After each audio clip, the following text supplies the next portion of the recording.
আসসালামু আলাইকুম, তাসরিমা নাহিদ আমন্ত্রণ জানাচ্ছি এনটিভির সকালের খবরে। সাবেক সিনিয়র সচিব মোহাম্মদ শাহ কামালের বাসা থেকে ৩ কোটির বেশি নগদ টাকা, বিপুল পরিমাণ বিদেশি মুদ্রা ও স্বর্ণালংকার উদ্ধার করা হয়েছে। শুক্রবার সন্ধ্যায় সেনাবাহিনী ও পুলিশের যৌথ অভিযানে এসব অর্থ ও স্বর্ণ উদ্ধার করা হয়। রিপোর্টে জানাচ্ছেন কায়কোবাদ মাহমুদ। একজন সিনিয়র সচিবের বর্তমানে মাসিক মূল বেতন প্রায় ৮২,০০০ টাকা ও সাথে পান কিছু সরকারি সেবার খরচ। এই বেতনের একজন কর্মকর্তা কত টাকার মালিক হলে তার বাসায় ৩ কোটির বেশি দেশি টাকা সহ বিপুল পরিমাণ বিদেশি মুদ্রা নিজের ঘরে রাখতে পারেন? দুর্যোগ ব্যবস্থাপনা ও ত্রাণ মন্ত্রণালয়ে সাবেক সিনিয়র সচিব মোহাম্মদ শাহ কামালের মোহাম্মদপুরের এই সুবিশাল ফ্ল্যাটটিতে অভিযানে দেশি বিদেশি টাকার পাশাপাশি মিলেছে বিপুল পরিমাণ ডলার, রিয়েল, রিঙ্গিত সহ বিভিন্ন দেশের বিদেশি মুদ্রা ও স্বর্ণালংকার। 2-3 দিন আগে থেকে ছেলেপেলে বলতেছিল এই বাসায় একটা ইলিগাল অ্যাক্টিভিটি হচ্ছে, কিছু লোকজন আসা যাওয়া হচ্ছে। তখন সন্দেহজনকভাবে আমাদের বড় ভাই মনোয়ার হাসান জীবন ভাই উনি এখানে আগে থেকে লোক সেট করে রাখে যে তোমরা কোনো কিছু দেখলে আমাদের খবর প্রতিবাদ। এলাকাবাসীর দেয়া খবরে বাসাটিতে অভিযানে অংশ নেয় সেনাবাহিনী সহ আইন শৃঙ্খলা বাহিনীর সদস্যরা। ওই রুমটাতে অনেক টাকা, বস্তা 3-3.5 বস্তা টাকা দেখছি, বা আরো জায়গায় মুভ করতে দেয় নাই। তখন আমি বলছি এটা জব্দ তালিকা করে। আমি দেখছি অনেকগুলা ডলার দেখছি, তারপরে প্রাইস বন্ড দেখছি অনেকগুলা, তারপরে 1000 টাকার নোটগুলো ওনারা আগে সরিয়ে ফেলছে, সবার আগে। ওগুলো আমাদের সামনেও আনতে দেয় নাই।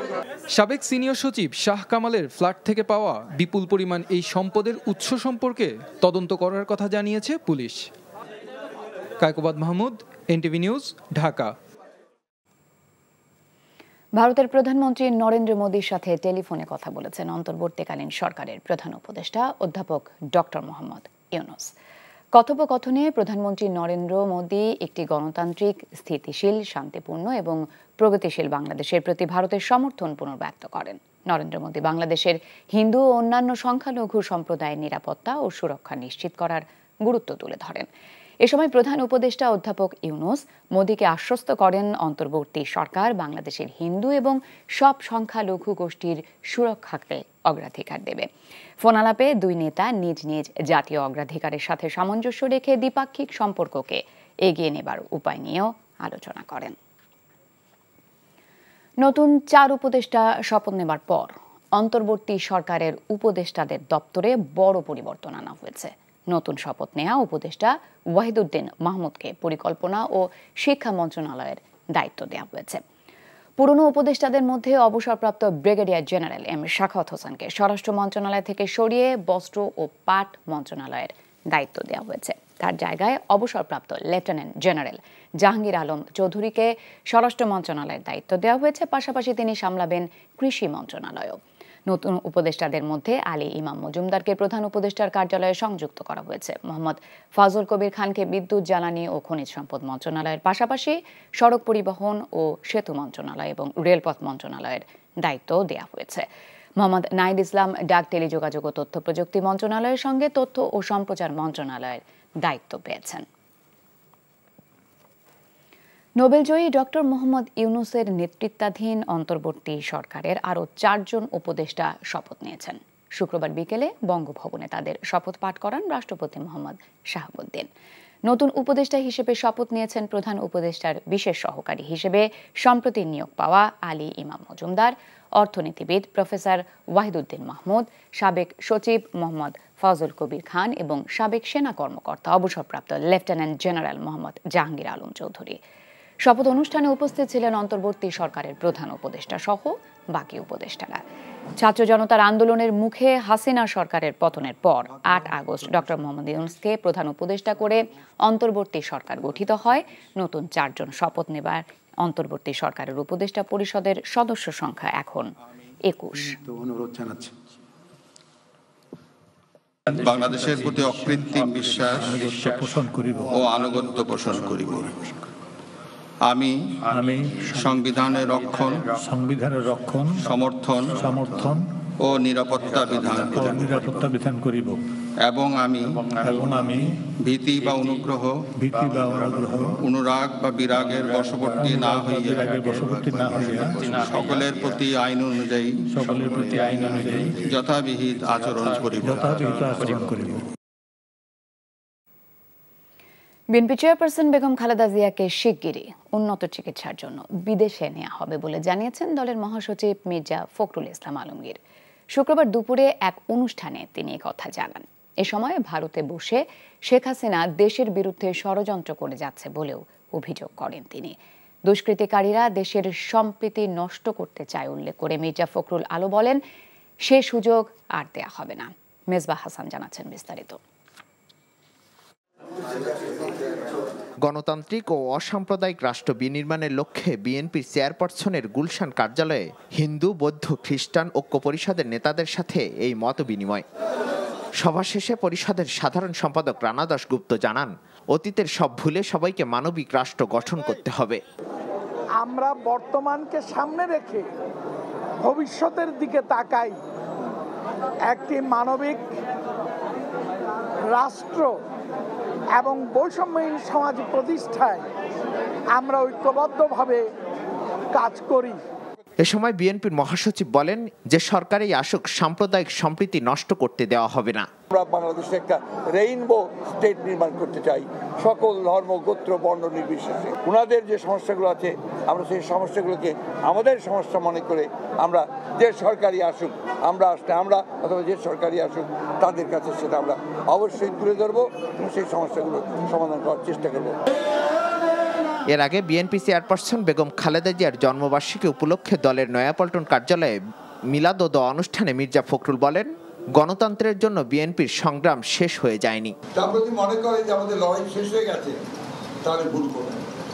এখন অত্যন্ত একটা ভাসমান অবস্থা আছে, যে কোনো মুহূর্তে ভারত যিনি বসে আছেন শেখ হাসিনা, তিনি তার সুযোগ গ্রহণ করতে পারেন এবং চক্রান্ত শুরু করেছেন।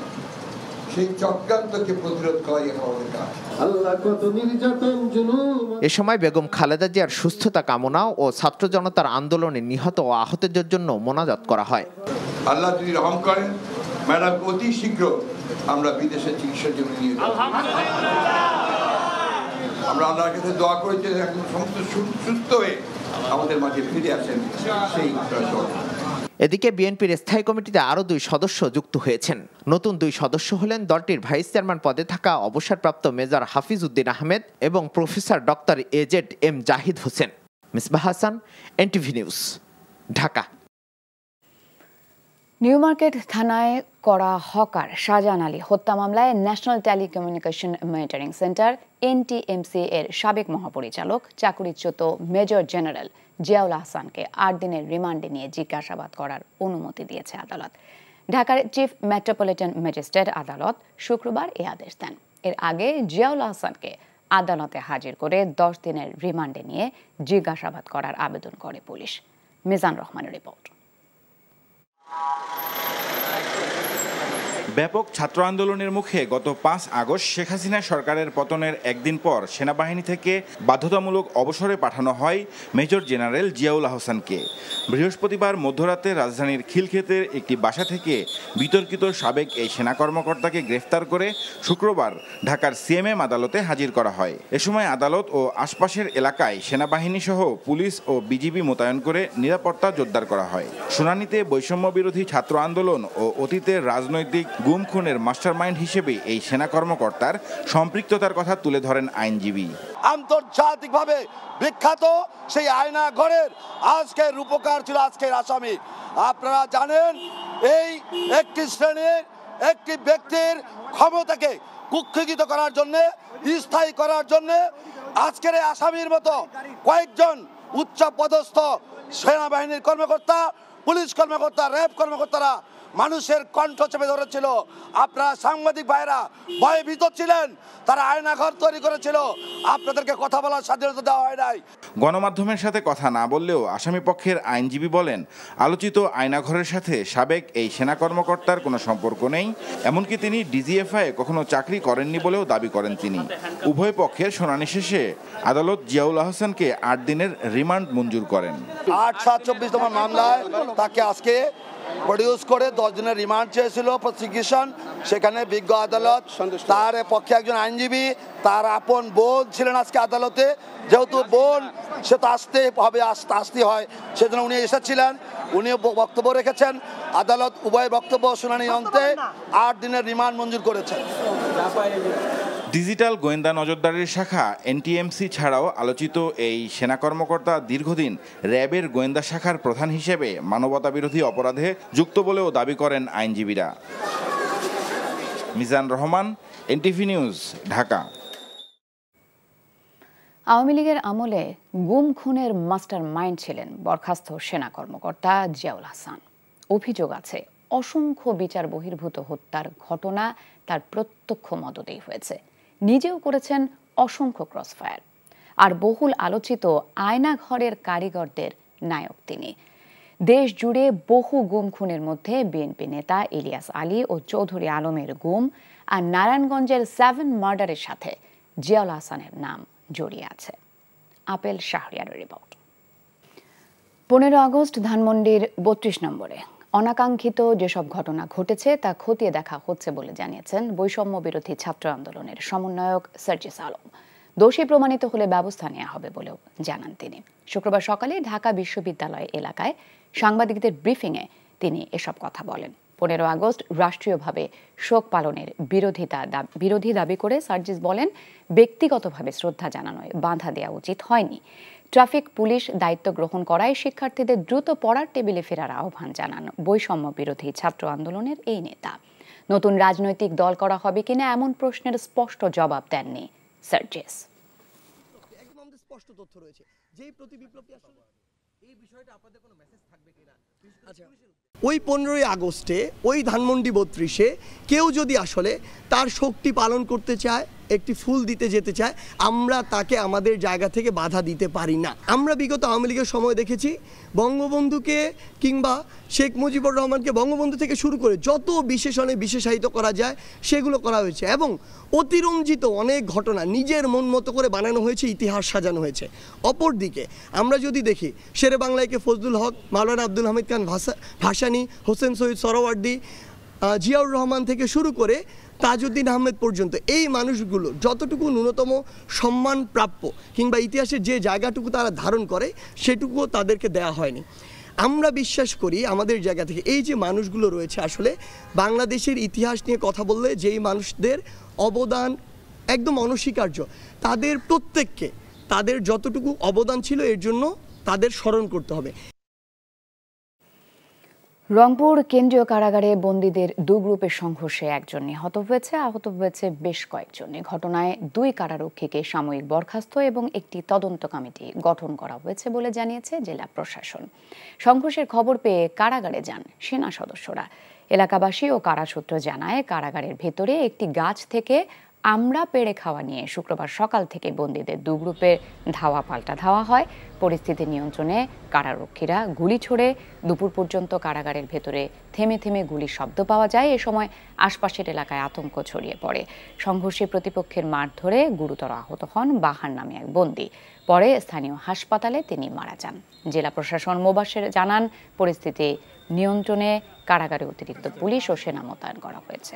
তো আমি আজকে একটা রিপোর্ট দিব, আমাদের অবস্থান থেকে আমরা জানাবো। আর অভ্যন্তরীণ যে বিষয়গুলো আছে সেগুলো নিয়ে আপনারা অবগত আছেন যে বিভাগীয় কমিশনার স্যার দীর্ঘক্ষণ ভিতরে ছিলেন, তিনি কথা বলেছেন বিভিন্ন পর্যায়ে যারা ভিতরে আসে আটক আছে তাদের সাথে কথা বলেছেন। কোটা আন্দোলন দমনে সরকারের গণহত্যার বিচারের দাবিতে জোহের গান কর্মসূচি পালন করেছে ইনকিলাব মঞ্চ। এ সময় স্বৈরাচারী সরকারের পতন উপলক্ষে শুকরানা গণসিজদা কর্মসূচিও পালন করে তারা। শুক্রবার রাজধানীর শাহবাগ জাতীয় জাদুঘরের সামনে অবস্থান নিয়ে কবিতা ও গানের মাধ্যমে স্বৈরাচারী সরকারকে দমন নিপীড়নের প্রতিবাদ জানায় ইনকিলাব মঞ্চ। এ সময় তারা অভিযোগ করেন, বর্বর এই হত্যাকাণ্ডের নির্দেশদাতা সাবেক প্রধানমন্ত্রী শেখ হাসিনা। স্লোগানে পদত্যাগী প্রধানমন্ত্রী স্বৈরাচার শেখ হাসিনার বিচার চান তারা। পরে ইনকিলাব মঞ্চের সদস্যরা সবাই গণসিজদায় অংশ নেন। বগুড়ায় বাড়ি পাটের আঁশ ছাড়ানো যন্ত্রের উপর 2 দিনব্যাপী মাঠ প্রদর্শনী অনুষ্ঠিত হয়েছে। বগুড়ায় গম ও ভুট্টা উন্নয়ন কেন্দ্রের MEA প্রকল্পের সহযোগিতায় বাংলাদেশ কৃষি গবেষণা ইনস্টিটিউট কর্তৃক উদ্ভাবিত হয় এই যন্ত্র। এ উপলক্ষে শুক্রবার দুপুরে শহরের একটি কারখানা প্রাঙ্গণে মাঠ প্রদর্শনী অনুষ্ঠিত হয়। এ সময় জেলার 12 উপজেলার 80 জন পাট চাষিকে আঁশ ছাড়ানো এই যন্ত্র প্রদর্শন ও প্রশিক্ষণ দেওয়া হয়। বৈজ্ঞানিক কর্মকর্তারা জানান, স্বল্প দামে এই যন্ত্রটি কিনে কম সময়ে বাড়ির উঠানে পাটের আঁশ জাগ দিতে পারবেন কৃষকরা। ফলে শ্রমিক সংকটে অধিক লাভবান হতে পারবেন তারা।